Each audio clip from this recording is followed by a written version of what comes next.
우리 함께 하나님 말씀 보시겠습니다. 하나님 말씀은 고린도전서 4장인데요. 1절부터 마지막 절 21절까지 함께 보도록 하겠습니다. 신약성경 267면에서 시작됩니다. 고린도전서 4장 1절에서 21절까지입니다.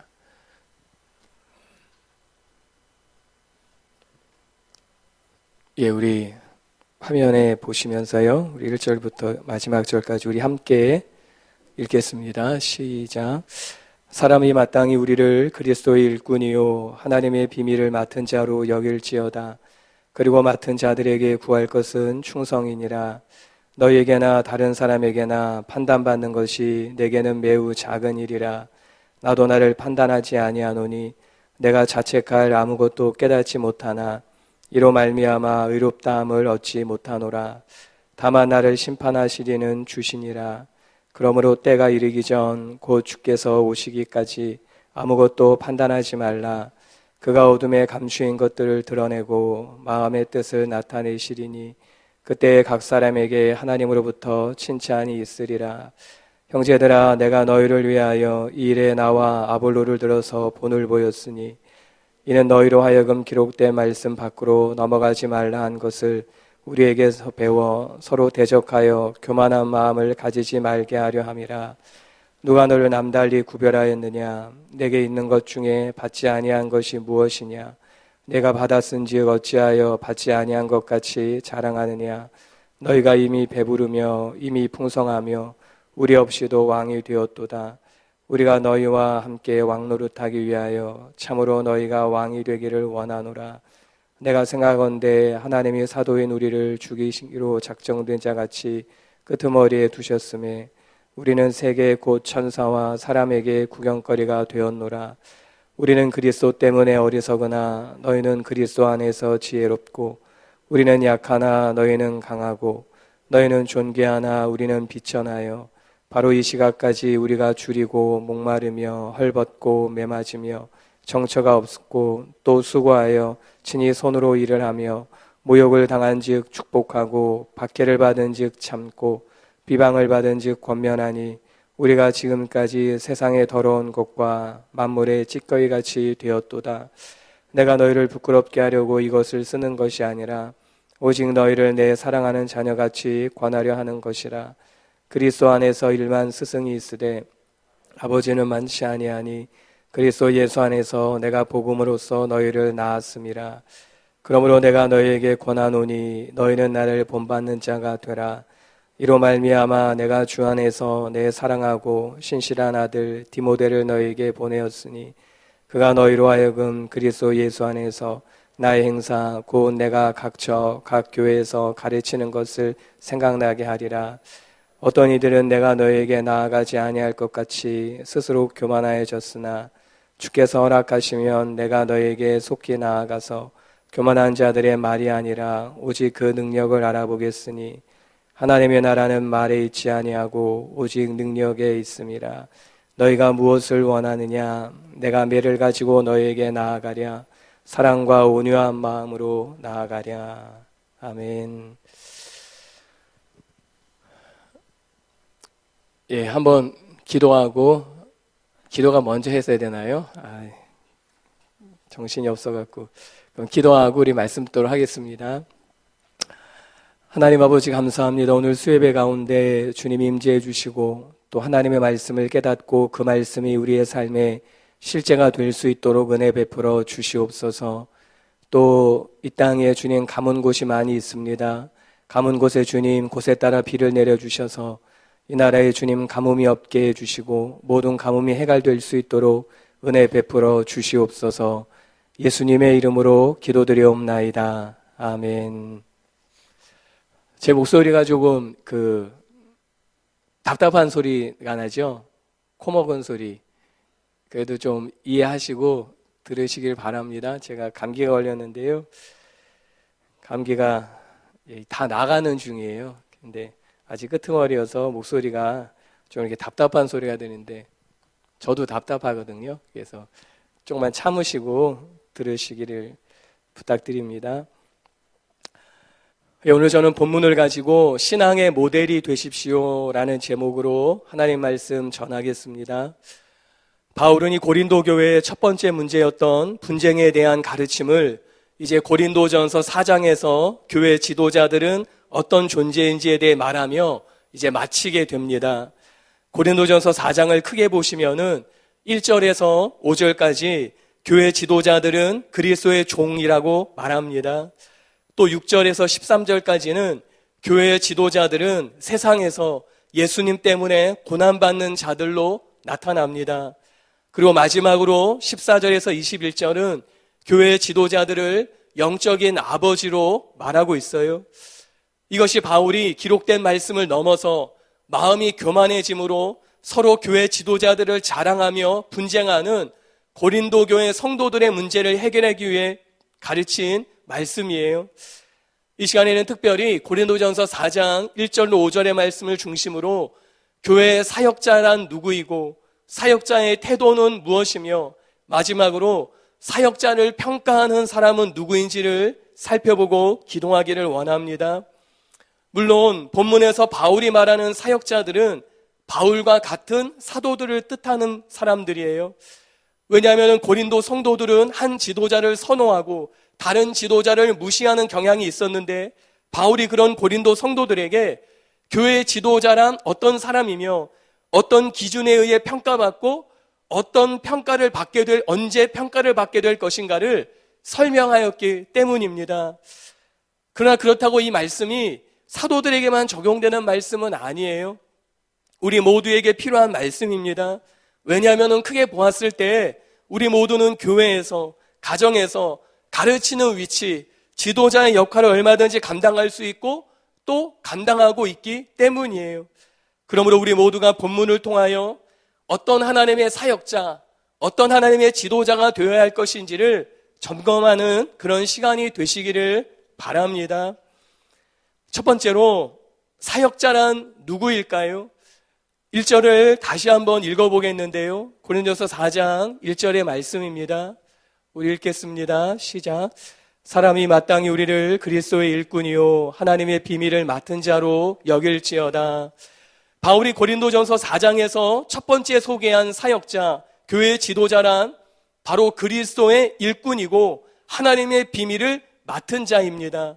먼저 1절을 헬라어 원문대로 직역하면은 이와 같이 사람으로 하여금 우리들을 그리스도의 일꾼들과 하나님의 비밀의 청지기들로 여기게 하라 라는 말이에요. 현대인의 성경에 보시면은 그렇다면 사람들은 마땅히 우리를 그리스도의 일꾼이며 하나님의 비밀을 맡은 사람으로 여겨야 합니다. 또 세번역에서는 사람은 이와 같이 우리를 그리스도의 일꾼이요 하나님의 비밀을 맡은 관리인으로 보아야 합니다 라고 번역했어요. 바울은 앞장인 고린도전서 3장에서 아볼로와 바울은 고린도 성도들을 믿게 한 사역자다라고 말하였습니다. 고린도전서 3장 5절에 그런즉 아볼로는 무엇이며 바울은 무엇이냐? 그들은 주께서 각각 주신 대로 너희로 하여금 믿게 한 사역자들이니라 라고 말씀해요. 그리고 이 사역자들은 바로 고린도 교회 성도들을 위해 존재한다 라고 바울이 말해요. 고린도전서 3장 22절인데요. 바울이나 아볼로나 게바나 세계나 생명이나 사망이나 지금 것이나 장래 것이나 다 너희의 것이요 라고 말씀해요. 그리고 고린도전서 3장 23절에서 바울은 모든 것이 하나님의 것임을 말합니다. 고린도전서 3장 23절에 너희는 그리스도의 것이요 그리스도는 하나님의 것이니라. 그리고 나서 이어진 것이 바로 오늘 본문의 고린도전서 4장 1절의 말씀이에요. 그래서 고린도전서 4장 1절은 앞에 고린도전서 3장 모든 말씀과 연결되는 말씀을 나타내기 위해서 이와 같이 그렇다면 이라는 접속사로 연결된 것이에요. 아볼로나 바울이나 게바와 같은 사도들이 고린도 성도들의 것입니다. 그런데 고린도 성도들은 또한 그리스도의 것이에요. 그리고 그리스도는 하나님의 것입니다. 그러므로 교회 지도자들은 역시 하나님의 것이라는 것이에요. 이 말씀의 의미는 비록 사도들이 고린도 성도들의 것이지만 고린도 교회와 성도들을 주인으로 보고 그 앞에서 평가받고 책임져야 하는 존재들은 아니라는 사실을 바울이 지금 말하고 있는 것이에요. 그래서 1절에서 사도 바울은 사도들을 그리스도의 일꾼이다, 하나님의 비밀을 맡은 자다라고 말하였습니다. 다시 말해 일꾼과 맡은 자는 스스로에게 권세가 있는 자들이 아니라 그리스도와 하나님께 책임을 져야 하는 사람들이라는 것이에요. 철저히 그리스도의 명령에 따라 제한된 사람들이라는 것이에요. 이것이 바울과 아볼로와 같은 사도들입니다. 그런데 바로 그 사도들을 1절에서 무엇이라고 바울은 말하고 있습니까? 일꾼과 맡은 자다라고 말합니다. 일꾼이란 헬라어로 휘페레테스라는 단어예요. 그 뜻은 하인, 종, 조수라는 뜻이에요. 존 스토트는 그의 책에서 한 주석가는 1절을 우리는 그리스도의 부하다라고 번역하였다고 말했습니다. 부하 아시지요? 부하 모르시나요? 예, 부하 있잖아요. 이렇게 상관이 있고 부하가 있고 그 부하라는 것이에요. 또 맡은 자란 헬라어로 오이코노모스라는 단어인데요. 그 뜻은 청지기라는 뜻입니다. 청지기는 다 아시는 대로 주인의 집안일을 돌보는 종이지요.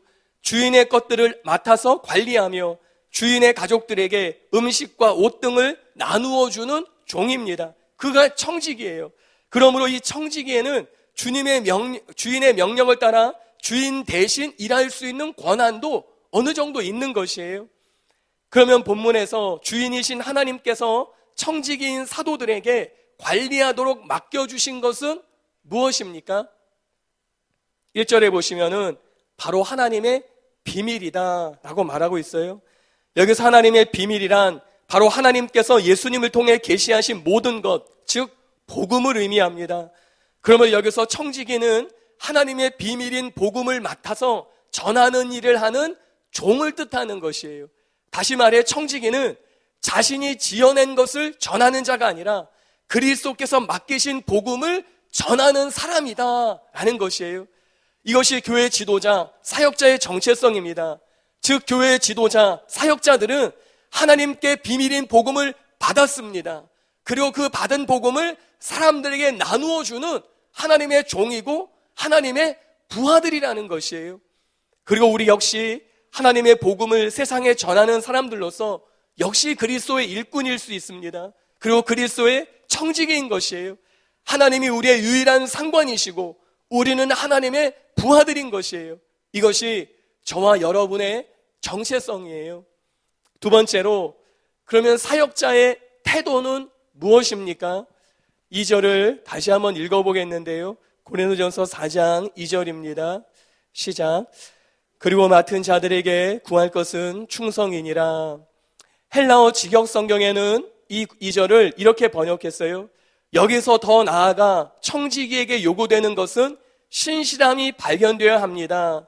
공동 번역에서는 관리인에게 무엇보다도 요구되는 것은 주인에 대한 충성입니다. 새 번역에는 이런 경우에 관리인에게 요구되는 것은 신실성입니다. 현대인의 성경에서는 이런 것을 맡은 사람에게 요구되는 것은 충성된 자로 인정을 받는 것입니다 라고 번역했어요. 여기 2절에서도 맡은 자란 이 다른 번역에서 알 수 있듯이 바로 청지기를 뜻합니다. 그런데 청지기에게 요구되는 것이 무엇이라고 말씀합니까? 청지기에게 무엇이 발견돼야 한다고 바울은 말하고 있습니까? 세상적인 지혜나 학식이나 배경이 아니에요. 오직 충성입니다. 청지기에게 발견돼야 하는 것은 다른 무엇보다 충성된 자로 인정을 받는 것이에요. 청지기로서 반드시 발견하고 찾아야 하는 것은 그가 인기가 있나? 이게 아닌 것이에요. 그가 좀 유명한가? 이런 것이 아니에요. 오직 그가 충성스러운가? 이것이라는 것이에요. 좀 더 심하게 말씀드려서 청지기에게는 화려하고 뛰어난 은사가 있는가? 이것보다는 그에게 충성됨이 있는가? 이것을 봐야 된다는 것이에요. 단순히 하나님의 비밀을 맡은 청지기가 아니라 하나님의 비밀을 맡은 충성된 청지기가 되어야 한다는 것이에요. 하나님의 청지기 역할을 위해 필요한 최고의 자격 조건은 충성이기 때문입니다. 그러므로 사람이 똑똑하기는 한데 충성을 보일 수 없다면은 그는 하나님의 청지기가 될 수 없어요. 능력 있고 은사도 있고 인물도 괜찮지만은 그에게서 충성을 발견할 수 없다면은 하나님의 비밀을 맡을 수 없습니다. 왜냐하면 청지기는 철저히 주인과 주인이 맡긴 일에 충성을 다하는 사람이어야 되기 때문이에요. 그렇다면은 청지기에게 이렇게 중요한 자격 조건인 충성이란 도대체 무엇입니까? 충성이 무엇인지 말씀드리기 전에 먼저 충성이 아닌 것을 말씀드리기 원합니다. 그리고 다음에 충성이 무엇인지를 말씀드리겠습니다. 충성과 비슷해 보이는 것 중에 하나가 잘하는 것, 즉 성공적인 그런 일들이에요. 사람들은 그가 무언가를 잘하면은 그것이 충성처럼 보입니다. 그러나 단순히 성공이 충성은 아니에요. 우리는 누구나 다 자기가 하는 분야에서 성공하기를 꿈꿉니다. 그런데 성공이 과연 하나님의 일꾼들에게 요구되는 자격 조건이 될 수 있을까요? 다른 말로 꼭 성공해야 하나님의 충성된 일꾼이냐라는 말이에요. 그렇지 않습니다. 하나님께서 심판의 날에 그의 종들과 청지기들에게 요구하는 것은 단순히 잘하는 성공이 아니라 충성이에요. 요한계시록 2장 10절에 보시면은 이런 말씀이 있습니다. 우리 화면에 있는데 우리 함께 읽어보겠습니다. 시작. 너는 장차 받을 고난을 두려워하지 말라.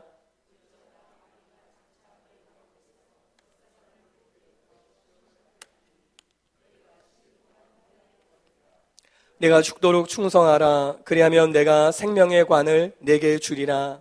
이렇게 하나님은 충성을 원하셔요. 그럼에도 불구하고 사람들은 무조건 성공해야만 하나님이 기뻐하시는 줄로 생각합니다. 그러나 오히려 하나님이 가장 소중하게 요구하시는 것은 충성, 신실함과 신뢰성이라는 것이에요. 물론 사람이 성공의 기준을 어디에다 잡느냐에 따라서 그 결과는 다를 것이에요. 그런데 대부분의 사람들은 성공을 보이는 부분으로 평가합니다. 그래서 예를 든다면은 교회에 얼마나 많이 모이는가, 재정이 얼마나 되는가, 교회 건물 크기가 얼마나 큰가로 성공한 목회인가 아닌가를 평가한다는 것이에요. 하지만 이것은 사람들이 일방적인 생각일 뿐이라는 사실입니다. 왜냐하면은 하나님은 그렇게 보시지 않기 때문이에요.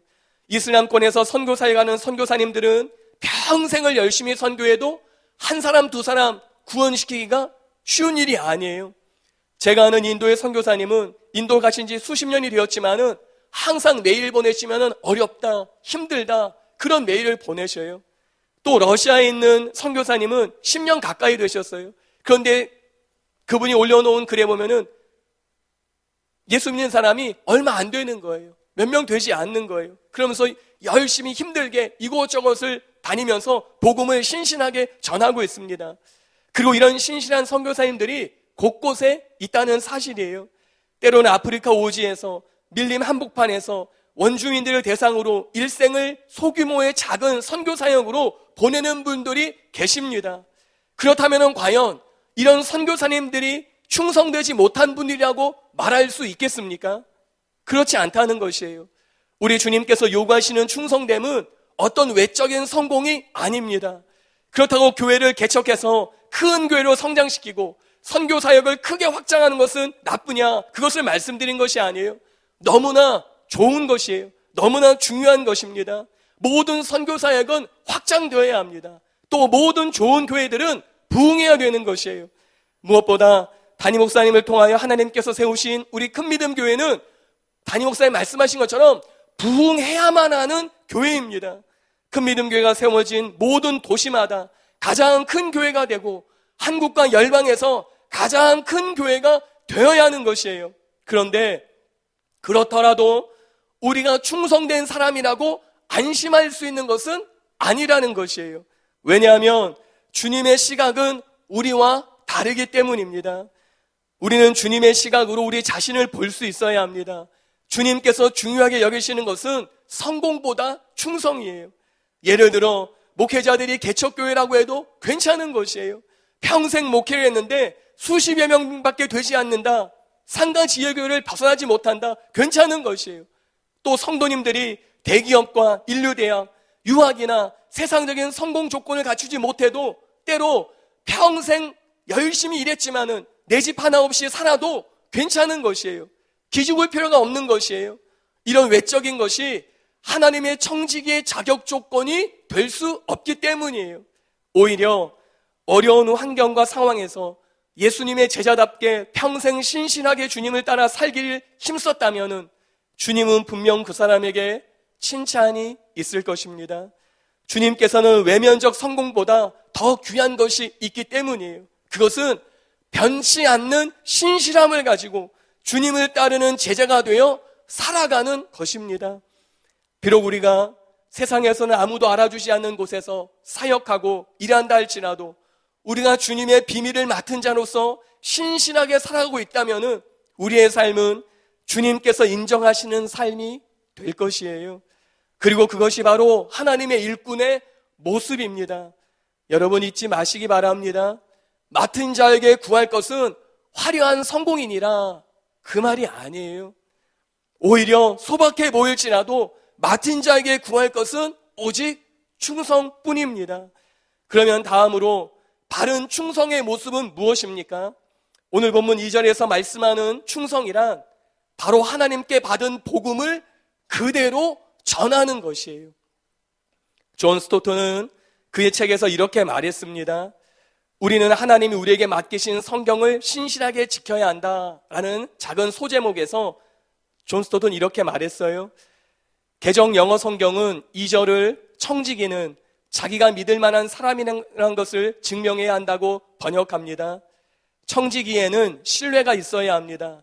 신임을 받아 신약 성경의 위탁자로 임명받은 자들은 자기의 신실함을 증명해야 합니다. 그러나 신실한 청지기는 어려워도 신실하지 못한 청지기가 되기는 쉽습니다. 이제부터 잘 들으셔야 돼요. 신학자 얘기 나오면은 힘드시죠? 할렐루야. 예, 힘 안 듭니다. 예, 이제부터 잘 들으셔야 돼요. 우리는 오늘날 그리스도인의 공동체 안에도 신실하지 못한 청지기가 많이 있다는 사실을 인정해야 합니다. 그들은 말씀의 권위를 부인하고 하나님의 말씀이 아니라 자기의 생각을 가르치기를 좋아하고 말씀을 공부하지 않고 이 시대가 직면한 문제에 말씀을 적용하지 못하고 마음대로 의미를 조작하고 자기 입맛에 따라 말씀을 취하거나 버리고 명백한 성경의 가르침을 반박하고 말씀이 있어야 할 자리에 자신의 진부한 생각을 채워넣고 극악하게도 도덕적 가르침에 불순종합니다.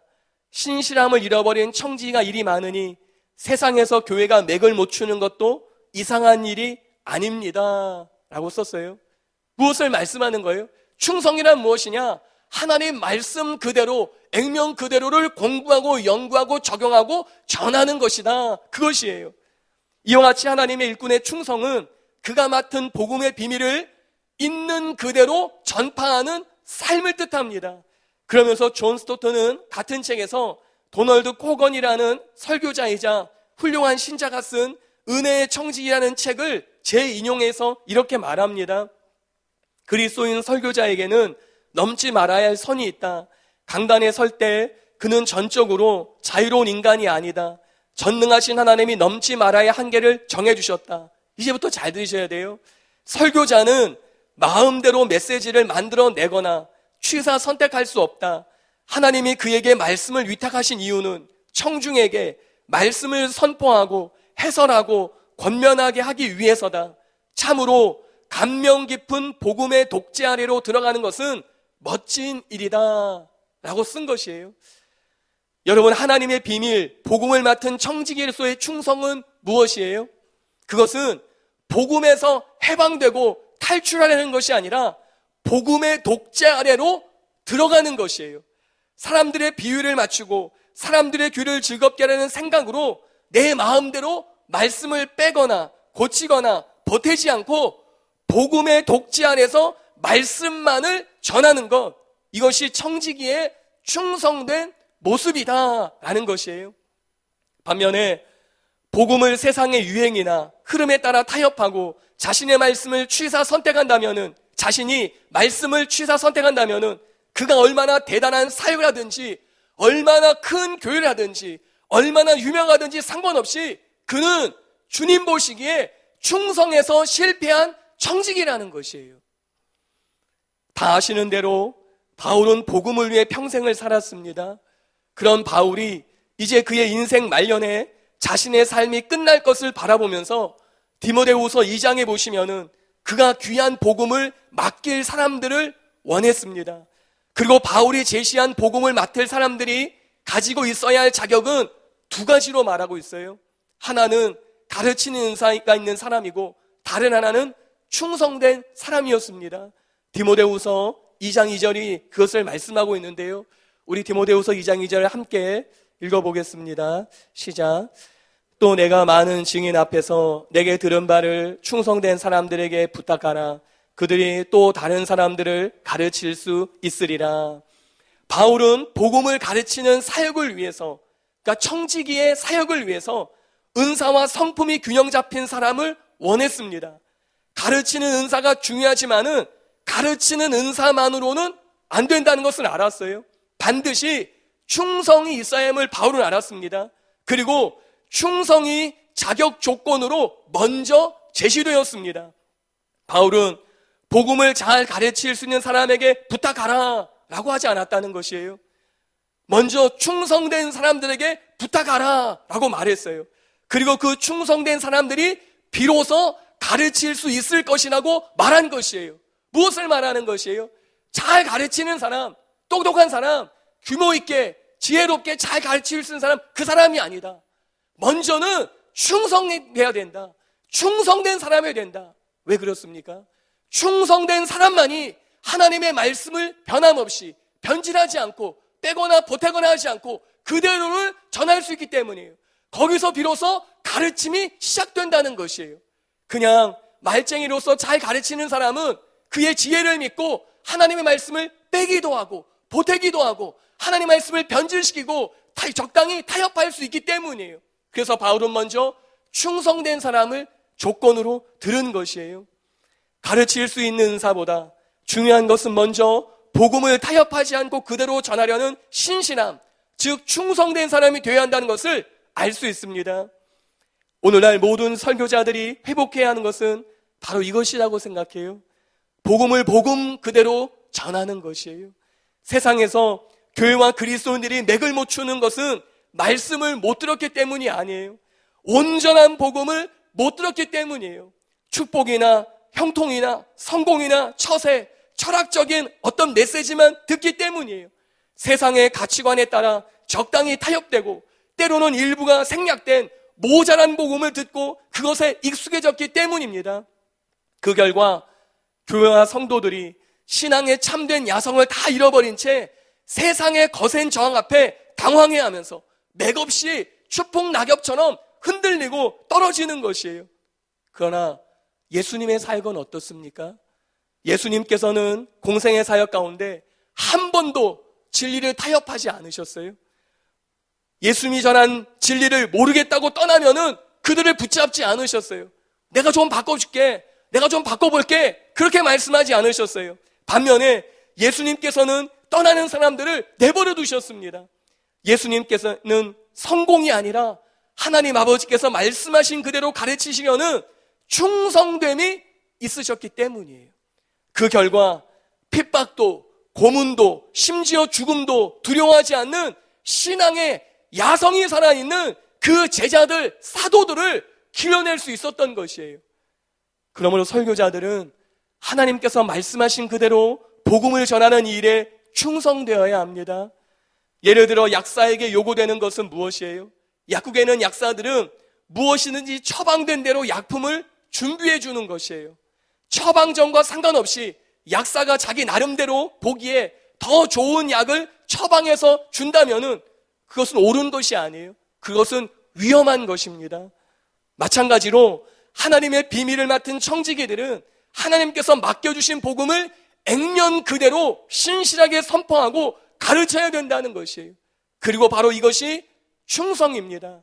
그때 교회는 예수님이 가르쳐서 세우신 사도들과 같이 그렇게 신앙의 야성을 가진 신자들이 일어나게 될 것이고 초대교회 같은 그런 강력한 교회들이 세워지게 될 것입니다. 저와 여러분이 그런 사람이 되게 될 것입니다. 세 번째로 사역자의 평가는 그렇다면 누가 할 수 있을까요?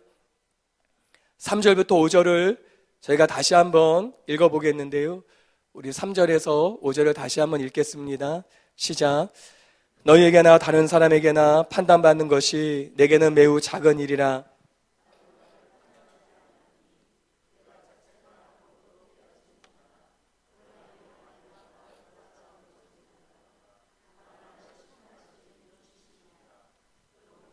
때가 이르기 전 곧 주께서 오시기까지 아무것도 판단하지 말라. 그가 어둠에 감추인 것들을 드러내고 마음의 뜻을 나타내시리니 그때 각 사람에게 하나님으로부터 칭찬이 있으리라.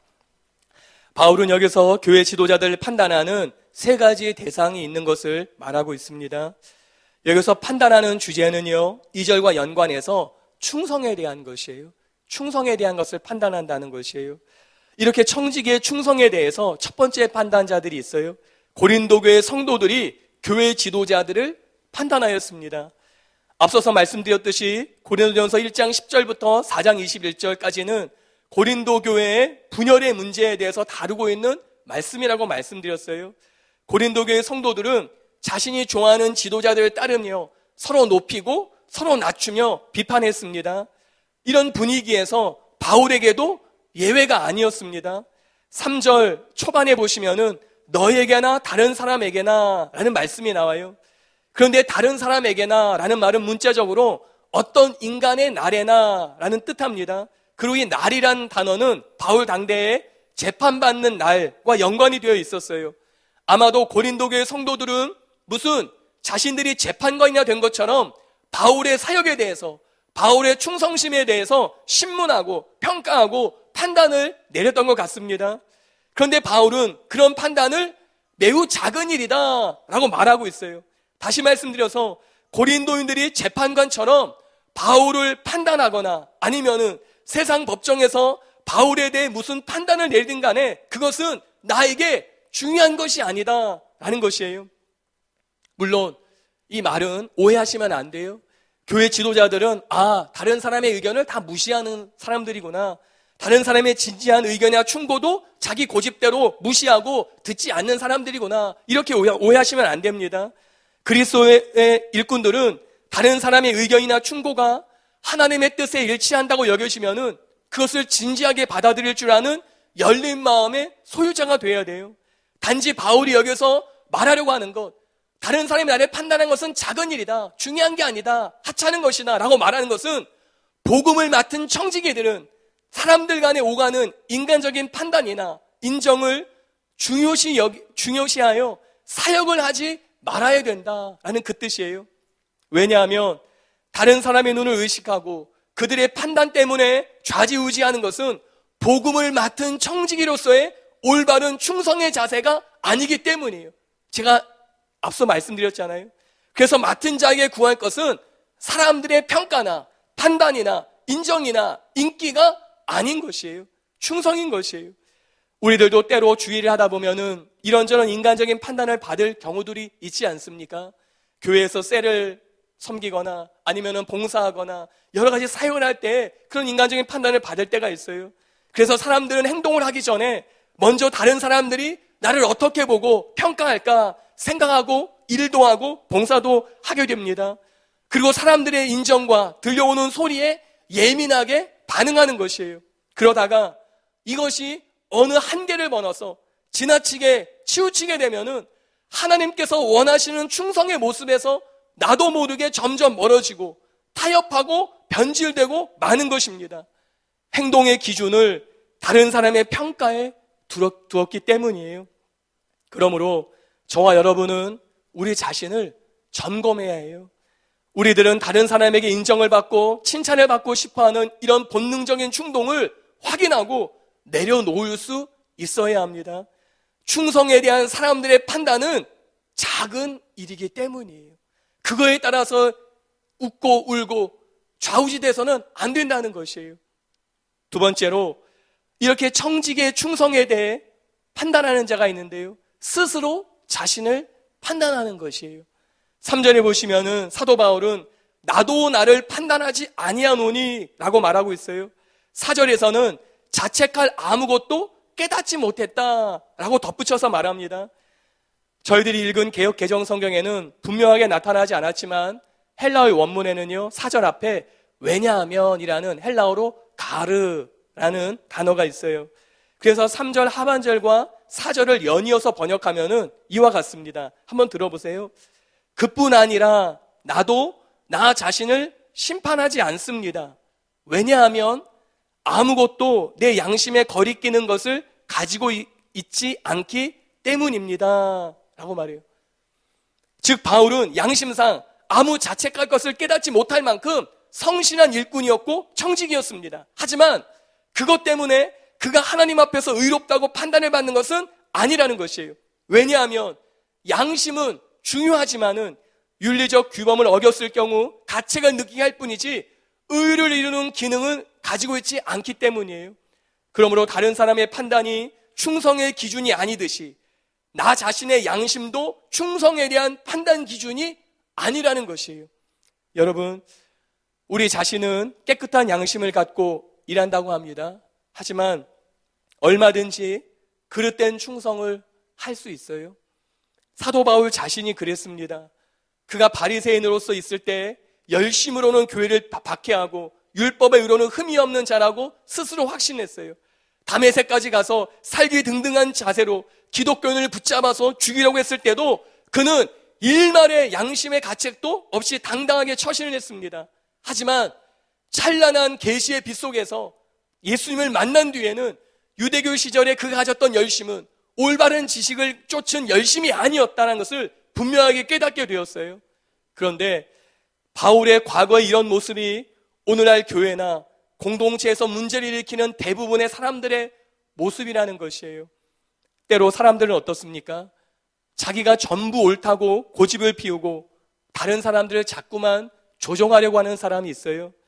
또 자기 생각대로 되지 않으면은 어긋장을 놓거나 불만을 표시하거나 모함하는 사람들이 있습니다. 이것이 한국교회 안에 일어나는 일들이에요. 다른 사람, 다른 교회를 핍박하는 사람들은 언제나 자기가 옳은 일을 한다고 굳게 믿습니다. 양심의 일말의 가책도 느끼지 않는 것이에요. 잘못은 온통 다른 사람이 있고 자신은 교회를 바로잡을 의무가 있다, 그렇게 굳게 확신하는 것이에요. 그러면서 문제를 일으키는 것이에요. 이렇게 사람들은 누구나 자기가 자신을 제일 잘한다고 자부합니다. 하지만 자신을 올바로 들여다보는 자기 판단 능력조차도 우리는 우리의 죄성 때문에 얼마나 자주 왜곡되는지 우리는 모릅니다. 사실 우리는 우리 자신을 잘 모를 때가 더 많습니다. 내가 얼마나 자기 중심적인 사람인지, 내가 얼마나 이기적인 사람인지 잘 모를 때가 많아요. 다른 사람이 보면은 교만한 사람인데 나 자신은 겸손하다고 착각하는 때가 많다는 것이에요. 고집도 세고 편견도 많은 사람인데 자기는 누구보다 열린 마음을 갖고 있는 중립적인 사람이라고 스스로 자부하는 것이에요. 이것이 다른 사람이 아니라 때로 저와 여러분의 모습이기도 하는 것이에요. 여러분은 어떻습니까? 혹시 자기 자신을 제일 잘한다고 스스로 자부하고 계십니까? 그렇지 않습니다. 우리 자신을 가장 잘 아시는 분은 하나님 뿐이셔요. 그러므로 자신에 대한 바른 지식을 갖는 것은 하나님이 주시는 은혜의 선물입니다. 우리는 하나님 앞에 겸손하게 설 때에만 나 자신의 참모습을 볼 수 있어요. 매일 주님 앞에 겸손하게 나아갈 때만 하나님은 내가 얼마나 부패하고 자기 중심적인 사람인지를 깨닫게 해주십니다. 그러므로 우리는 다른 어떤 사람이 아니라 주님 앞에 정직하게 서는 모습이 사활적으로 필요한 것이에요. 하나님 앞에서 자신에 대한 올바른 이해를 갖는 것은 모든 신앙생활의 출발점이기 때문입니다. 만일 교만한 사람이 자신의 교만을 깨닫지 못하고 목회를 하거나 사역을 하거나 신앙생활을 하거나 결혼하여 가정을 꾸리고 다른 모든 것을 한다면은 그것보다 더 불행한 사람은 없을 것이에요. 주님을 위해 일하겠다고 나선 그리스도인들이 자신의 교만하고 이기적인 모습을 깨닫지 못하고 열심을 낸다면은 그의 인간적인 열심만큼 결국 주님의 몸된 교회에 상처를 주게 될 것뿐입니다. 그러므로 참된 그리스도인이라면은 자신의 인간적인 판단이나 그것을 잣대로 삼아 가정생활이나 신앙생활하면은 안 됩니다. 대신에 참된 그리스도인이라면은 우리는 끊임없이 자신의 참모습을 깨달을 수 있도록 주님 앞에서는 훈련을 해야만 되는 것이에요. 우리가 주님 앞에 겸손히 설 때만 내가 깨닫지 못하던 악하고 세속적인 모습, 이기적이고 교만한 모습, 그리고 자기 주장만을 내세우는 그 완고함을 깨닫게 해주시고 치유해 주실 것이기 때문이에요. 이상으로 여러분, 우리는 불완전하거나 왜곡될 수 있는 인간적인 다른 사람들의 평가를 절대화하는 것을 금해야 합니다. 두 번째로, 또한 자기 양심의 판단 이상 더 높은 확실한 평가는 없다라고 생각하면서 자신의 판단을 절대화하는 것도 멈추어야 합니다. 자기 자신의 생각이 기준이 되고 잣대가 되어서 살지 말아야 된다는 것이에요. 그렇다면은 우리의 충성은 누가 평가하는 것이에요? 세 번째로, 진정한 판단자가 계십니다. 셋째로, 이렇게 청지기의 충성에 대해서 주님께서 내리시는 판단이 있습니다. 4절에 보시면은 바울은 말하고 있어요. 나를 판단하실 이는 주시니라 라고 말씀합니다. 이것은 현재 나를 판단하는 분이시라는 뜻이에요. 그리고 5절에서 판단의 최종 결론을 말합니다. 판단의 최종 결론은 다른 사람도 나 자신도 아니에요. 오직 주님뿐입니다. 그러므로 바울은 아무것도 판단하지 말아라 라고 고린도 교회에게 말하는 것이에요. 그런데 여기서 바울이 모든 일체의 판단을 멈추어라 라고 말하는 것은 아니에요. 왜냐하면은 바울은요, 다음 고린도전서 5장과 6절에서 판단해라 라고 또 스스로 말하기 때문이에요. 고린도전서 5장 3절과 12절에 이런 말씀이 있습니다. 우리 한번 같이 읽어보실까요? 시작. 내가 실로 몸으로는 떠나 있으나 영으로는 함께 있어서 거기 있는 것 같이 이런 일 행하는 자를 이미 판단하였노라. 판단하였노라 라고 말하고 있어요. 또 12절에 보시면은 또 같은 말이 있습니다. 읽겠습니다. 시작. 밖에 있는 사람들을 판단하는 것이랴. 내게 무슨 상관이 있으리오마는 교회 안에 있는 사람들이야. 너희가 판단하지 아니하랴. 또 고린도전서 6장 2절과 5절에도 역시 판단이 있습니다. 우리 함께 읽어보겠습니다. 시작. 성도가 세상을 판단할 것을 너희가 알지 못하느냐? 세상도 너에게 판단을 받겠거든 지극히 작은 일 판단하기를 감당하지 못하겠느냐? 5절입니다. 내가 너희를 부끄럽게 하려 하여 이 말을 하노니 너희 가운데 그 형제 간의 일을 판단할 만한 지혜 있는 자가 이같이 하나도 없느냐? 지금 4절에서는 아무것도 판단하지 말아라 해놓고선 바울이 5장과 6장 하면은 또 판단해라. 판단하지 못하냐? 그렇게 지혜가 없느냐? 또 말하는 것이에요. 모순되는 것 같죠? 근데 모순되는 것이 아니에요. 우리는 분별하는 판단은 해야 되는 것이에요. 그리고 바울이 여기서 판단하지 말라는 것은 자기가 다른 사람의 심판자이냐 사람을 심판하는 자리에는 서지 말아라 하는 그 뜻이에요.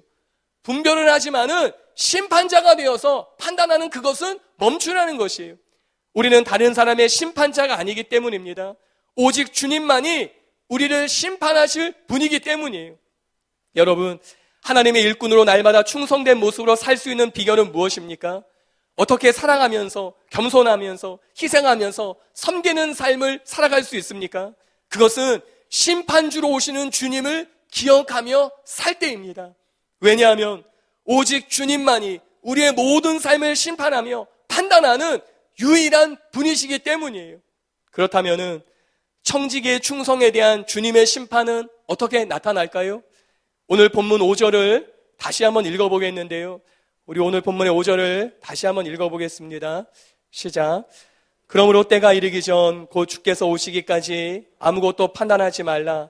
그가 어둠에 감추인 것들을 드러내고 마음의 뜻을 나타내시리니 그때 각 사람에게 하나님으로부터 칭찬이 있으리라. 이 구절에서 때란 말이 2번 반복돼요. 때가 이르기 전 그때.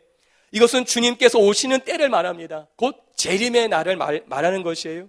재림의 날은 4절 하반절에도 나를 심판하실 주가 오시는 날로 묘사됩니다. 주님이 이렇게 재림의 날 오시면은 우리들이 행한 모든 것들을 판단하시고 그 행위들의 가치가 있고 없음을 드러내게 되실 것이에요. 그러시면서 우리의 충성됨을 살피실 것입니다. 그럼 예수님께서 재림의 날에 청지기에 대해서 어떤 일을 하십니까?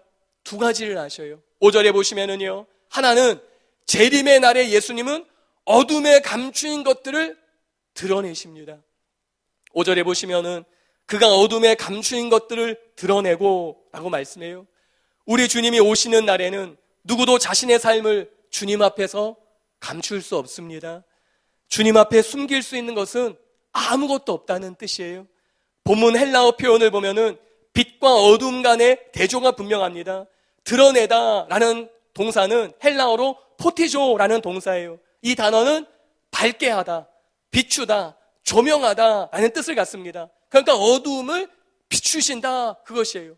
캄캄한 어두움을 주님이 오셔서 밝게 하실 것이다, 그 뜻이에요. 바울은 이 단어를 통해서 어둠에 있는 세상과 빛의 날인 재림의 때를 대조하고 있습니다. 현 시대는 어둠의 때예요. 세상 사람들은 모두 어둠의 때를 살고 있습니다. 그리고 어두운 곳에 있으면 사물을 분명하게 분간하지 못합니다. 나무인지 사람인지 구별되지 않습니다. 이와 같이 사람들은 선악을 분간하지 못하고 세상에서 사는 것이에요. 뿐만 아니라 어둠 속에 감추인 것들이 많습니다. 그리고 어둠 속에서 행한 것은 드러나지 않을 것이라고 굳게 여기는 것이에요. 그러면서 어둠 속에서 어둠이 좋아하는 일을 해나가는 것이에요. 세상에서 그런 말이 있다고 그러지 않아요? 세상에는 재수가 없어 들킨 죄인과 재수가 좋아 안 들킨 죄인으로 가득 차 있다, 그런 말이 있다고 그러잖아요. 세상은 다 죄인이에요. 그런데 들킨 죄인이 있고 아직 안 들킨 죄인이 있다는 것이에요. 그만큼 어둠 속에서 그런 어둠이 좋아하는 일들을 한다는 것이에요. 드러나지 않을 것을 믿으면서. 그런데 때로 그리스도인들도 세상 사람들처럼 생각하고 욕심을 따라 행하면서도 별로 신경 쓰지 않는 경우들이 있습니다. 그리스도인들도 자신도 모르게 세상에 오염되어서 어둠 속에서 감추어진 삶이 드러날 리가 없다고 단순하게 생각하며 사는 것이에요. 이것을 이한수 교수님은 불신앙의 극치요, 실천적인 무신론이다 라고 말씀했습니다. 머리로는 하나님을 인정하지만은 실제 생활에서는 하나님이 마치 안 계신 것처럼 살아가는 불신앙의 태도라는 것이에요. 이것이 실천적인 무신론이라는 것이에요. 머리로는 뻔히 하나님이 알고 계신 걸 알아요. 그런데 삶으로는 하나님이 없는 것처럼 살아가는 것이에요. 여러분, 우리는 스스로 이런 불신앙적인 모습의 삶이 있지는 않은가 돌아보셔야 합니다. 나는 안 그렇겠지, 그렇지 않아요. 저와 여러분이 얼마든지 그럴 수 있어요. 머리로는 하나님이 계심을 믿지만은 삶으로는, 행동으로는 마치 하나님이 안 계신 것처럼, 어둠 속에 있는 것처럼 그렇게 살 경우들이 있다는 것이에요. 그리고 그런 모습이 있다면은 더 늦기 전에 돌아서야만 하는 것이에요. 왜냐하면 예수님께서는 재림의 날에 어둠 속에 감추어진 모든 것들을 빛 가운데 드러내시고 어떤 삶이 충성된 삶이었는지를 판단하시게 될 것이기 때문이에요. 그러므로 우리는 항상 하나님 앞에 살기를 힘써야 합니다. 대단한 성공보다, 사람들의 인정과 평판보다 중요한 것은 하나님 앞에서의 삶이에요. 이것이 우리의 충성의 질을 결정하게 될 것이기 때문입니다. 다른 하나는 재림의 날에 예수님께서 오셔서 하시는 것은 각 사람의 마음의 뜻을 나타내신다는 것이에요. 5절에 보시면은 마음의 뜻을 나타내시리니 라고 말씀합니다. 앞서 살핀 드러내다와 나타내다라는 두 동사는 병행구예요. 원인과 결과의 관계입니다. 감추인 것을 드러내는 원인이 있으니까 결과적으로 나타나게 된다는 것이에요. 빛을 비추면은 훤히 다 보이듯이 바로 그런 것이에요. 그럼 예수님께서 재림의 날에 무엇을 나타내십니까? 어둠 속에 빛을 비추셔서 무엇을 나타내길 원하시는 것이에요? 바울은 마음의 뜻이다 라고 말하고 있어요. 여기서 마음의 뜻이란 헬라어로 블레라는 단어입니다. 이것은 사람 속에 숨겨진 동기나 의도, 뜻을 의미합니다. 사람들의 행동을 결정하는 요인이고 인격의 본질을 말하고 있어요. 이한수 교수님은 이 단어에 대해서 심지어 성품과 기질까지도 심판의 대상이 될 수 있음을 말씀합니다. 고린도전서 3장에서 저희들이 살펴보았듯이 사람의 외적인 행한 일과 행위에 대해서 심판의 대상이 언급되어 있어요. 그런데 오늘 본문에서는 사람의 마음, 내면적인 의도와 동기도 심판의 대상으로 언급하고 있습니다. 때로 겉으로는 주의를 열심히 하는 것처럼 보이지만 실상은 자신의 명예와 이익을 위해 열심을 내는 사람들이 있습니다. 예수님께서 복음서에서 바리새인들을 비판하신 것이 바로 이것이었어요. 그들은 금식도 했습니다. 구제도 했습니다. 그들은 기도도 했어요.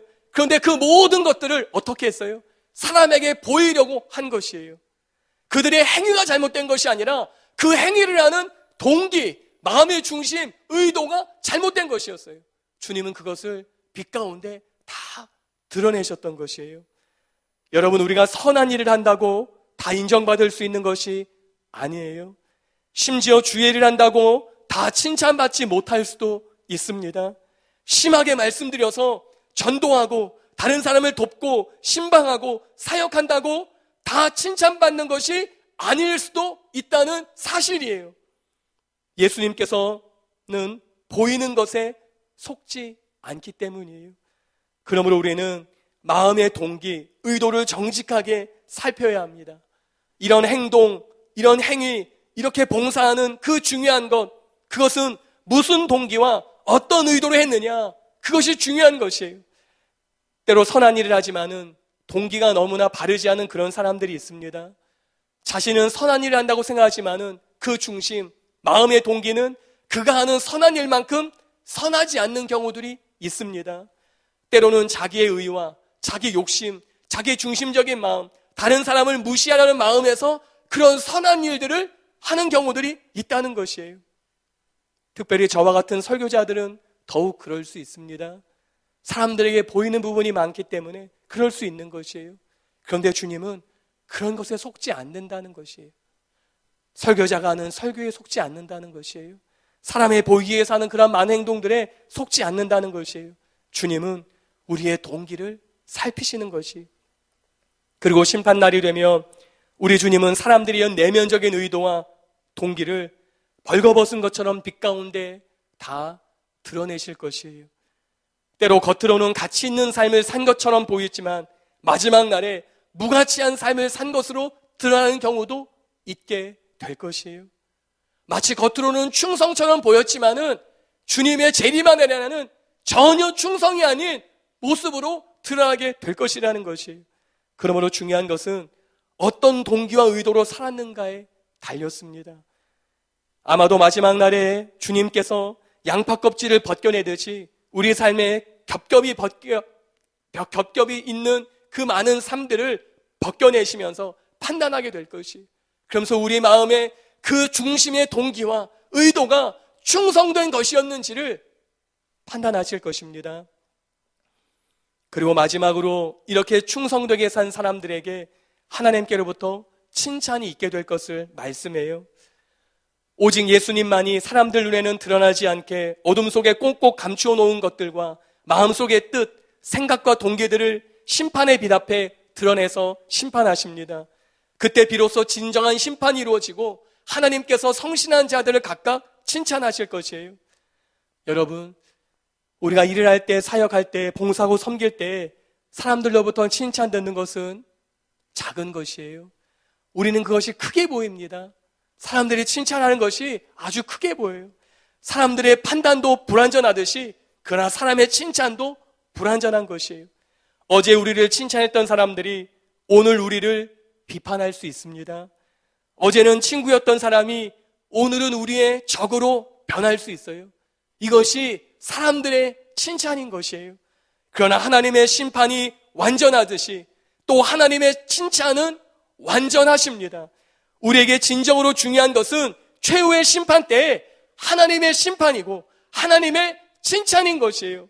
따라서 교회 사역자들은 사람들은 사람들의 비판이나 칭찬에 좌우로 흔들리지 말고 예수님의 종들로서 예수님께 절대적으로 충성해야 되는 것이에요. 여러분, 심판이 개별적이듯이 칭찬도 개별적이에요. 우리는 하나님 앞에 홀로 서게 될 것입니다. 주님께 진정한 충성된 청지기들로 우리는 그 앞에서 다 드러나게 될 것이에요. 그리고 주님께서는 우리를 칭찬하시고 충성된 그 모습을 통해서 우리를 판단하시며 우리에게 상급을 주실 것이에요. 저는 저희 모두가 다 주님의 재림의 날에 주님으로부터 칭찬을 듣는 하나님의 사람들이 되시기를 예수님의 이름으로 축복합니다. 결론을 말씀드리겠습니다. 여러분은 지금 누구의 부하이십니까? 다시 말씀해서 지금 여러분의 상관은 누구냐는 것이에요. 바울은 그리스도의 종이고 하나님의 복음을 맡은 청직이라고 말했습니다. 바울의 상관은 예수님이셨습니다. 바울은 오직 예수님의 부하였습니다. 그리고 이것은 단순히 상관과 부하의 수직 관계만이 아니었어요. 예수님을 닮아가는 부하였던 것이에요. 그래서 바울은 고린도전서 4장 16절에 이렇게 말할 수 있었습니다. 고린도전서 4장 16절인데요. 우리 함께 읽어보겠습니다. 시작. 그러므로 내가 너에게 권하노니 너희는 나를 본받는 자가 되라. 참으로 놀라운 고백이 아닐 수 없습니다. 바울은 단순히 진리를 가르치는 수많은 선생들 중에 한 사람이 아니었다는 것이에요. 바울은 진리를 믿고 그 진리를 소화하고 그 진리에 생명을 걸고 그 진리를 지키는 실제적인 삶이 있는 실제적인 간증을 소유한 사람이었다는 것이에요. 고린도전서 4장 9절에서는 예수님 때문에 사자들과 싸우게 하기 위해서 원형 경기장에 끌려가는 포로의 모습처럼 그렇게 심한 고난을 겪었음을 말합니다. 고린도전서 4장 9절인데요. 우리 함께 같이 읽어보겠습니다. 시작. 내가 생각하건대 하나님이 사도인 우리를 죽이기로 작정된 자같이 끄트머리에 두셨음에 우리는 세계 곧 천사와 사람에게 구경거리가 되었도다. 여기서 죽이기로 작정된 자가 원형 경기장에 사자들과 싸우기 위해서 끌려가는 포로를 의미하는 것이에요. 그렇게 심한 고난을 겪었다는 것이에요. 뿐만 아니라 바울은 예수님 때문에 사람들이 혐오하고 함부로 처리하고 버리는 쓰레기 같은 존재였다고 그렇게 고백합니다. 고린도전서 4장 13절의 말씀인데요. 우리 이 구절도 함께 읽어보겠습니다. 시작. 비방을 받은 즉 권면하니 우리가 지금까지 세상의 더러운 것과 만물의 찌꺼기같이 되었도다. 바울은 사도들과 함께 단순히 복음을 말로만 가르치고 선포한 것이 아니라 자신의 삶을 통해 십자가에 못 박힌 그리스도를 그려내었던 것이에요. 그래서 바울은 교만하여 교회 지도자들을 높이며 서로 분쟁하는 고린도 교회 성도들을 향해서 이와 같은 나의 삶, 나를 본받아라 라고 말할 수 있었습니다. 얼마나 부러운 고백인지 모릅니다. 여러분 이렇게 말할 수 있겠습니까? 여러분의 자녀들에게 이렇게 말할 수 있겠습니까?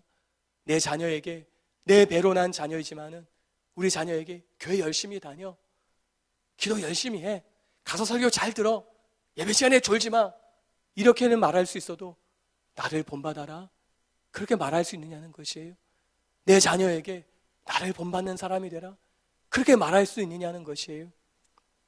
그래서 이 바울의 고백이 너무나 부러운 고백이라는 것이에요. 여러분, 복음의 진리를 어떻게 살아야 할지 모른 채 방황하는 고린도 교회에 필요한 것은 예수님께서 걸어가신 그 길을 따라 걸어가는 살아있는 모델이 필요했습니다. 그래서 바울은 디모데를 보내면서 바울 자신의 행사를 생각나게 하기를 원하였어요. 고린도전서 4장 17절의 말씀인데요. 이로 말미암아 내가 주 안에서 내 사랑하고 신실한 아들 디모데를 너에게 보내었으니 그가 너희로 하여금 그리스도 예수 안에서 나의 행사 곧 내가 각 교회에서 가르치는 것을 생각나게 하리라. 여기서 나의 행사라는 것은 바울이 걸어간 삶의 방식을 뜻하는 말입니다. 그리고 바울의 생활 방식은 다른 것이 아니라 고린도교의 성도들처럼 왕처럼 대우받고 왕처럼 의시되면서 왕처럼 자랑하면서 사는 그 삶이 아니라 십자가에 달리신 예수님의 그 삶과 일치하는 것이었어요. 바울은 이런 자신의 삶을 통해 고린도 교회 성도들이 사람들을 위하여 자신을 희생시키고 십자가의 치욕을 견디신 예수님을 따라서 살기를 원하였던 것이에요. 오늘날 바로 교회에 필요한 사람이 바로 이런 사람들이라는 것이에요. 모델이 되어줄 수 있는 그 한 사람이 필요합니다.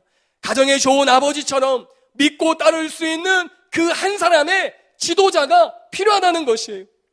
우리 큰믿음교회는 이렇게 믿고 따를 수 있는 영적인 아버지와 같으신 담임 목사님께서 계신 것이 너무나 큰 복입니다. 또 담임 목사님께서 말씀하시는 최고의 하나님의 사람이신 김옥경 목사님께서 계신 것이 너무나 감사한 일이에요. 뿐만 아닙니다. 우리 주위에는 별처럼 빛나는 귀하신 많은 성도님들이 곳곳에 계신 것이 은혜인 것이에요. 그렇다면 이제 남은 문제는 무엇입니까? 저와 여러분이 받은 은혜를 통해 우리 모두가 또한 우리의 삶의 영역에서 주위의 모델이 되는 것이에요.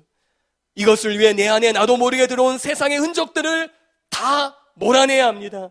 그래서 어찌하든지 십자가를 지신 예수님의 조그만 흔적이라도 나타내는 사람으로 변화되어야 된다는 것이에요. 왜냐하면 바로 이 십자가의 복음을 살아가는 것이 하나님의 진정한 일꾼의 모습이고 이것이 바로 주님이 기대하시는 충성이기 때문이에요. 그리고 이것이 담임 목사님께서 말씀하신, 다이아몬드 설교도에서 말씀하신, 마지막 시간에 말씀하신 나그네 정신으로 살아가는 삶이에요. 우리가 나그네라는 의식으로 살아갈 때 우리는 그때 비로소 진정한 충성된 일꾼이 될 수 있습니다. 여러분, 왜 하나님을 향한 신실함이 사라집니까? 처음에는 하나님의 말씀을 그토록 그대로 전하다가, 하나님의 말씀이면 그토록 그대로 순종하다가, 왜 교회가 커지고 부흥하고 유명하게 되면은 점점 그의 신앙이 변질되느냐는 것이에요. 하나님의 말씀보다는 자신의 생각을, 하나님의 뜻보다는 자신의 의도를 왜 그렇게 성취하는 것이에요? 왜냐하면은 이 땅이 전부인 줄 알았기 때문이에요. 소망의 인내가 사라졌기 때문입니다. 그래서 부패하고 변질되고 탈선하는 사역자가, 신자가, 목회자들이 되는 것이에요. 그러므로 나그네 정신이 필요합니다. 충성은 단순히 발에 땀나도록 다니는 것이 아니에요. 그냥 열심히 하는 것이 아닙니다. 이 십자가의 복음 정신없이 열심히 뛰는 것은 단순히 자기의 의고 자기의 열심일 뿐이에요. 우리는 예수님께서 걸어가신 그 복음의 정신을 가지고 뛰어야 합니다. 그 복음의 정신을 가지고 봉사하고 섬겨야 되는 것이에요. 하나님의 일꾼이 된다는 것은 예수님의 이러한 십자가 정신을 자신의 삶 속에서 나타내 보이는 것입니다. 예수님께서는 여기 있는 우리 각 사람이 예수님처럼 사랑과 겸손과 자기희생과 섬김의 삶을 살고 있는지를 보기를 원하셔요. 진짜 십자가의 길을 걸어가고 있는지, 그 길을 걸어가고 있는지 그것을 보기를 원하셔요. 진짜 청지기로서 하나님의 말씀 그대로를 따라 살아가는 삶인지를 보기를 원하시는 것이, 그래서 바울처럼 너희도 나를 본받아라 그렇게 말할 수 있는 사람이 되기를 원하시는 것이에요. 여러분의 가정에서는 어떻습니까? 여러분의 셀에서는 어떻습니까? 여러분의 섬기는 그 부서나 사역 속에서는 어떠냐는 것이에요. 바울처럼 나를 본받아라 말할 수 있느냐는 것이에요. 목사인 저는요, 사실 자신 없습니다. 그냥 제 아이에게 열심히 기도해, 하나님의 말씀 잘 읽어, 열심히 읽어, 교회 가서 말씀 잘 들어, 그런 말을 해주시면은 진짜 바울처럼 내 자녀에게 나를 본받아라 그렇게 말할 수 있겠느냐? 자신 없는 것이에요. 여러분, 여러분에게 복음을 맡은 청직이, 일꾼으로서의 십자가 정신, 복음 정신이 살아있으십니까? 아니면은 여전히 이기적이고 교만하고 사람들 이용하려고 군림하고 살고 계십니까? 우리 안에 이와 같은 복음 그대로 전하고 살아가려는 진정한 충성의 모습이 있게 되시기를 바랍니다. 인생은요, 다 지나갑니다. 그리고 우리는 하나님의 심판대 앞에 예외 없이 다 서게 될 것이에요. 그 심판대 앞에서 주님으로부터 칭찬을 받게 되는 저와 여러분이 되시기를 예수님의 이름으로 축복합니다. 이 시간 우리 말씀을 기억하시면서 기도하시겠습니다.